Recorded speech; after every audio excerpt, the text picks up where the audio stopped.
Hi and Happy New Year. Well, sort of. As I film this, it is February 1st, but I would say that's close enough, especially in gardening. It's pretty much the new year when it comes to gardening. This year's garden has barely begun yet. And as we head into this new year, I have a list of 12 goals that I have in the garden.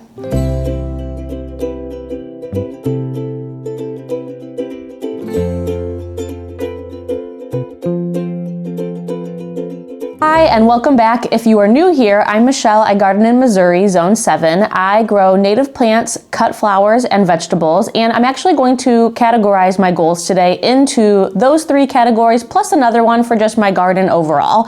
So I'm going to start with my first goal being in the vegetable category. My biggest goal when it comes for vegetables is to actually harvest and eat the vegetables that I grow. Last year, I would say I didn't do the best job of this. My husband was actually really helpful and at the end of the season helped pick tons and tons of tomatoes. I will throw a picture up if I have one of how many tomatoes we got. I grew so many cherry tomato plants, way more than we need, and it was really hard to keep up with harvesting them. So I would really like this year to try, and as the season goes on, harvest my vegetables, find new ways to cook them, and actually really use them. And along with that, I actually would like to kind of lean into the vegetable gardening a little more. This past year in the 2025 garden, I really went all in with the cut flowers and scaled the veggies back a lot to where I was really mainly growing tomatoes and then a few peppers and some other leafy vegetables and things like that here and there. I'd like to kind of round it out a lot more this year and have more vegetables, but the biggest part of that is I would like to really actually use them. So if you have any favorite ways to use your garden vegetables or recipes, I would love if you would comment below and send those my way. All right, goal number 2, also in the vegetable gardening category, is that I would like to save seeds. I don't do a lot of seed saving, especially with vegetables, and that is something that I'd like to change, and I will probably see myself in the future still buying most of my vegetable seeds because I kind of want to know what I'm growing when it comes to things that I'm going to eat. I really want them to be the best variety possible so that they're tasty and I will actually use them like we talked about, but I would like in some situations to maybe let a plant or two go to seed and save those seeds. All right, heading into the next category, which is going to be the category of cut flowers in my garden, but I'm still on goal number 2.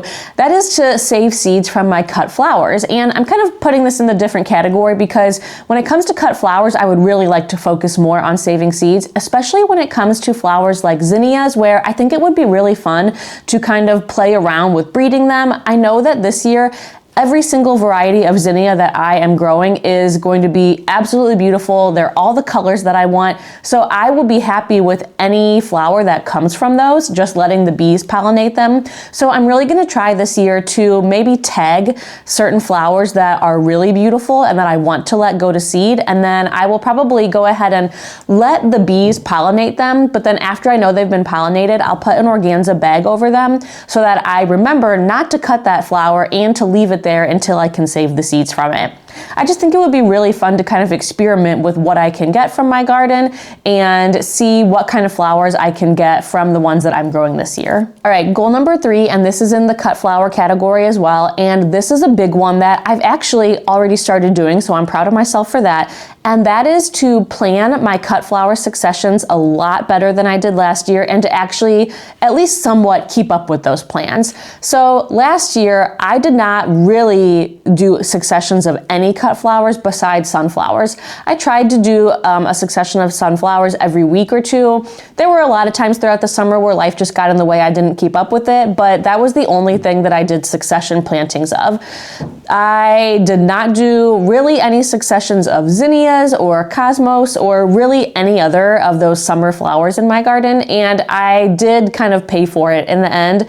My zinnias all got powdery mildew at the same time, and I know that I could have kept harvesting from them for a lot longer if I had succession planted and been a lot more intentional about it. So this year I have a plan in place. It's on my calendar. Every single succession that I'm going to do is already mapped out. I will have another video with all the specifics of that, but I'm hoping that if I stick to that this year, it'll be a lot easier to let go of a planting of something like zinnias. I'll just stay on that flower for this example.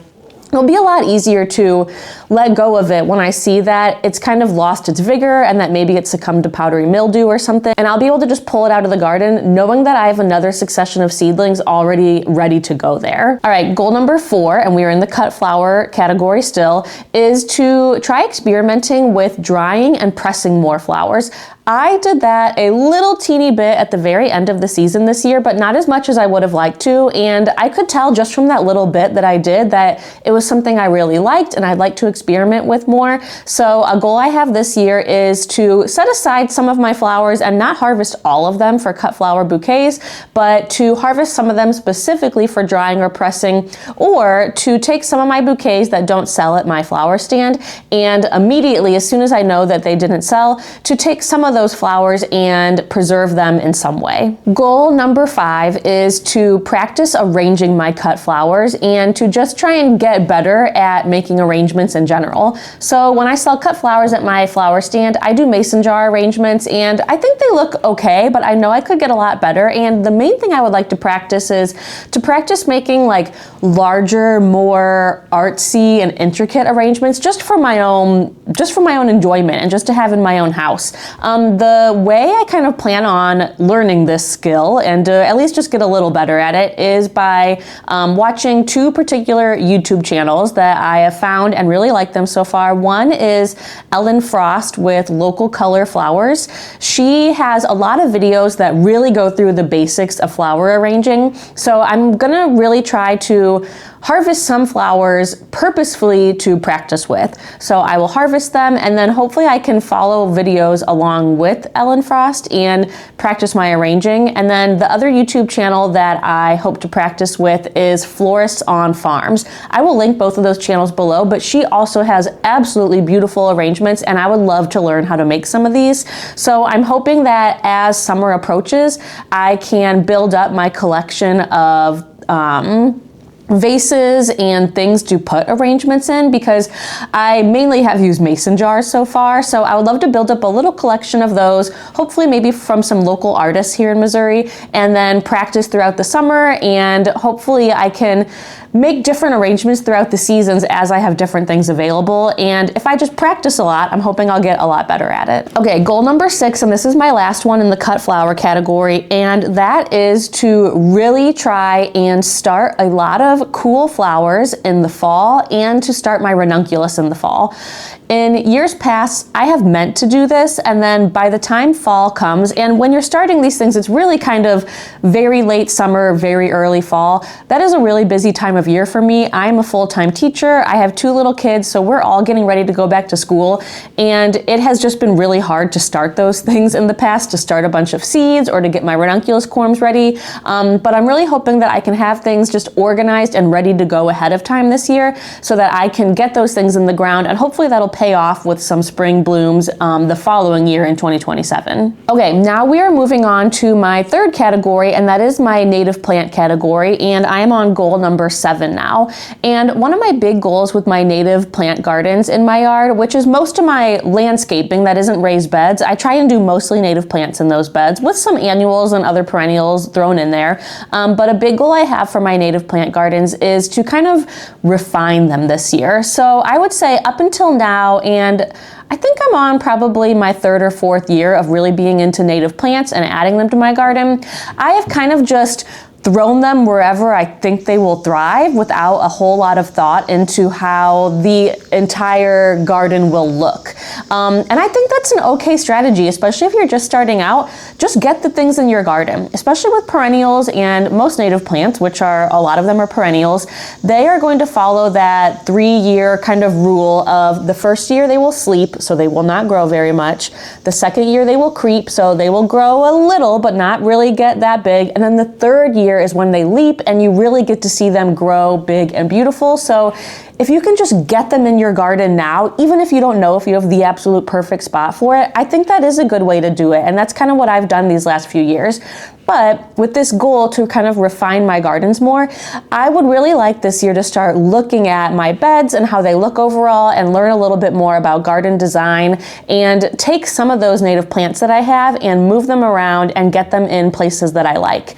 Another thing that kind of goes along with this goal is that I realized this past year that I have a lot of large garden beds where I did not leave space in them to walk through so that I could tend to things or water things or pull weeds. So as I am moving things around and getting my gardens to look maybe a little more intentional in just how I want them to look and a little more designed, I guess, I would like to add in more pathways and walkways so that it just makes it easier for me to get around my garden and do all the chores that I need to do. All right, goal number 8, still in the native plant category, is to really work on my shade gardens. So in my backyard, I have a large shade garden. I will try to throw up some pictures of it here of what it looked like when we first moved in and what it's looked like over the past few years.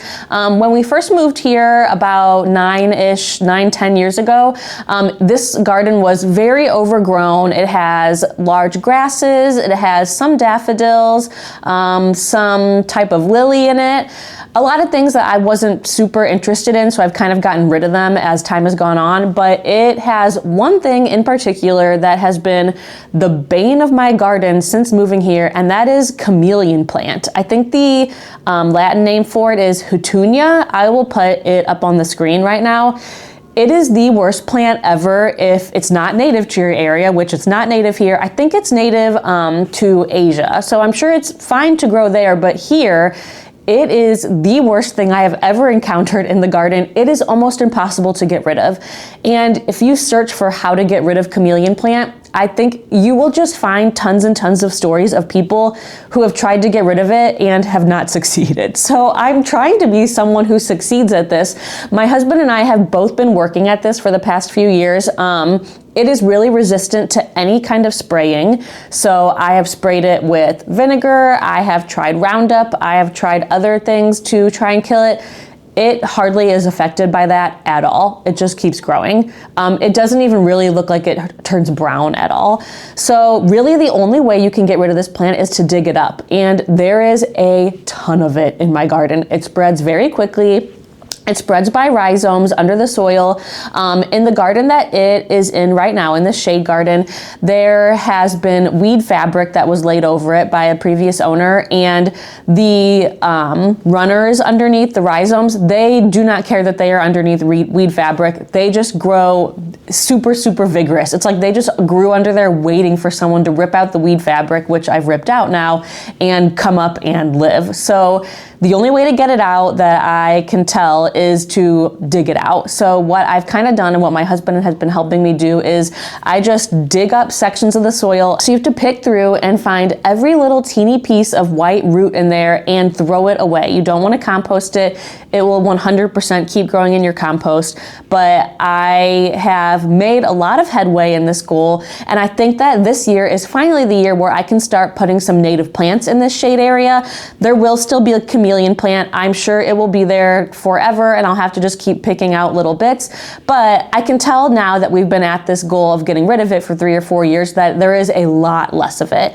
So like I said, I think this is the first year where I can really start planting there. And in the past, most of the areas where I am planting perennials or native plants in my yard at least are full sun or mostly sun. This is my first area that is shade, which is exciting because it means that there's going to be a lot of new plants open to me. So I've been researching what I can plant there. I've been starting some seeds and I'll be making some trips to the Missouri Wildflower Nursery to try and get things that I can grow there. So this goal is really just centered around building up and starting this shade garden and getting some new plants in there. All right, goal number 9, and this is in the native plant category as well. And this is to apply for and hopefully get certified for the, let me make sure I say this right, the Native Habitat Program through Wild Ones. So Wild Ones is a native plant organization. It's a nationwide organization, and then there are local chapters. They are all over the country, and I'm a member of my local chapter here. But through the national, I believe it's through the national organization, you can apply for and have your landscape certified as a native habitat. So I'm hoping this year that I can apply for that program and hopefully get certified. I think that I have built up my native plantings enough over the last few years and gotten rid of enough of the invasives. although there is still that chameleon plant, like I talked about before, that I think I would be able to get certified for this. All right, goals number 10, 11, and 12 are just overall garden goals. They kind of apply to every part of my yard and garden, native plants, veggies, cut flowers, everything. So goal number 10 is to really keep up with my regular chores that need to be done on probably a weekly basis. So those are really two main things, pulling weeds and spraying for weeds in my flagstone pathway. If I don't stay on top of that, they get absolutely awful and the flagstone pathway gets destroyed, which has happened, and we have to redo the pathway this year. So I'm hoping that we can redo the pathway this year, and then I can keep up with any little teeny tiny weed that appears in it. I'm hoping I can get that sprayed with vinegar immediately or get it pulled so that it doesn't become a problem. And then just in my garden in general, I'm hoping that I can really make sure and make weeding a weekly thing so that I stay on top of it. And then my other thing that I need to really just put on the calendar and do every single week is keep up with spraying for deer. So I use a product called Liquid Fence. It smells absolutely awful, and I have found that if I stay on top of it and spray it about once a week in the beginning of the season, it really does a great job at keeping the deer from destroying my entire garden. I have pretty heavy deer pressure in my neighborhood, and if I don't spray this, if there is anything they have any interest at all in eating, they will eat it. So I'm hoping that if I keep this on my calendar and keep up with it, I won't get those days where I come out and get really mad that the deer ate my favorite plant. Now, I will say in years past that when it comes to the deer spray, I have found that if I'm really good about keeping up with it in the beginning of the season, it becomes less important to do it in July, August, September. I don't know if it's because the deer just learned that the plants in my yard taste bad, but I know that if I keep up with it early in the season, I don't have to work so hard later. So that is my goal, is to have this on my calendar every single week and get out there and do it, even though it smells really bad, even though I never want to go out and do this. That's my goal. Keep up with it every week. Okay, we're almost at the end here. Goal number 11 kind of actually relates to what I'm doing right now, filming on this YouTube channel, and that is to really journal and keep track of things in my garden. I always mean to do this, and I'm not the best at it, or at least I have not been in the past. So I'm hoping this year that I can really write down how things are performing, what changes I want to make for next year, and just keep a log of how everything in my garden is going, because I love looking back at it, especially as I make lists like this of goals for the next year. So this year I'm really hoping to keep a detailed journal, both writing and taking photos and video, to look back on and see how my garden did over the year. All right, and now we're on goal number 12, my last goal for the year, and that is to just relax in my garden and then try and enjoy it a little more rather than just work all the time, which is a lot of the time what I find myself doing. Even though I really do love putting in the hard work of being productive in the garden and getting sweaty and dirty and doing all of those hard chores every day in the heat of the summer, I really want to make sure to sometimes just pause and sit and look around, enjoy the birds, enjoy the butterflies. The whole reason I'm doing this is to enjoy it. So I'm really hoping that sometimes I will just take a minute and remember to sit back and relax and enjoy things and not have to be productive every single second. So those are my 12 goals for the year. I am hoping to bring you along with me as I hopefully achieve those goals, or at least work toward achieving them. I'd also love to know what kind of garden goals you have this year. Leave me a comment below and tell me what things you are looking forward to or what things you are working for in your garden. I would also love it if you would like and subscribe. I have lots of ideas this year and lots of things on my list to film. Cannot wait until the weather gets warmer and we can actually go out in the garden. But until then, I will see you next time. Bye.